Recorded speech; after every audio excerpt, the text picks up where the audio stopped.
ഇന്ന് ഞങ്ങൾ ദുബായ് വരെ ഒന്ന് പോകേണ്ട അവധി ദിവസമായ കാരണം എല്ലാത്തിനും നല്ല മടിയായിരുന്നു രാവിലെ എഴുന്നേൽക്കാനായിട്ട്.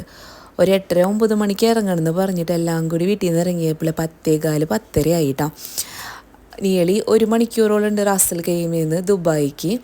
അങ്ങനെ പെട്രോൾ പമ്പ് എത്തിയപ്പോൾ തന്നെ പതിവ് പോലെ സമ്മതിന് വിശന്നിട്ടാ. ചിപ്സ് കിട്ടാനുള്ള വിശപ്പാണ്. ഞാനങ്ങനെ മേടിച്ച് കൊടുക്കാറില്ല കേട്ടോ. എന്തെങ്കിലും കുട്ടി സ്നാക്ക് കയ്യിൽ വെക്കും, എന്നിട്ട് ഇവന് വിശക്കണമെന്ന് പറയുമ്പോൾ എടുത്ത് കൊടുക്കും. അങ്ങനെ അപ്പോൾ നമ്മൾക്ക് ഷാർജയിലെത്തിയപ്പോൾ കുറച്ച് ബ്ലോക്ക് കിട്ടിയായിരുന്നേ. കുറച്ച് നേരം അവിടെ കിടന്ന് എത്ര ആയാലും ഈ നാഷണൽ പെയിൻറ്റിൻ്റെ അവിടെ എത്തുമ്പോൾ ഭയങ്കര ബ്ലോക്കാണ് ചില സമയത്ത്. അങ്ങനെ കാറ് ഞങ്ങൾ ഇത്തിസലാത്ത് മെട്രോ സ്റ്റേഷനിൽ ഇട്ടിട്ടാണ് മെട്രോയ്ക്കാണ് ദുബായ് മാളിലേക്ക് പോണത്. അങ്ങനെ നോൾ കാർഡൊക്കെ റീചാർജ് ചെയ്ത്, കാരണം നമുക്കധികം യൂസ് വരാനുള്ള റാസൽ ഖൈമയിലുള്ള കാര്യം ഇങ്ങോട്ട് വരുമ്പോൾ മാത്രമേ നമ്മൾ അങ്ങനെ റീചാർജ് ചെയ്യാറുള്ളൂ. അപ്പോൾ സ്റ്റാർട്ടിങ് ആയിരുന്നു മെട്രോയിൽ സ്ഥലമൊക്കെ ഉണ്ടായിരുന്നു. ഇത്തിസലാത്തിൽ നിന്ന് കയറിയിട്ട് നമ്മൾ യൂണിയൻ സ്റ്റേഷനിൽ ഇറങ്ങിയായിരുന്നു കേട്ടോ. അവിടുന്ന് മാറിക്കയറണം നമ്മളുടെ ദുബായ് മോളിലേക്കുള്ള സ്റ്റോപ്പിലിട്ട്.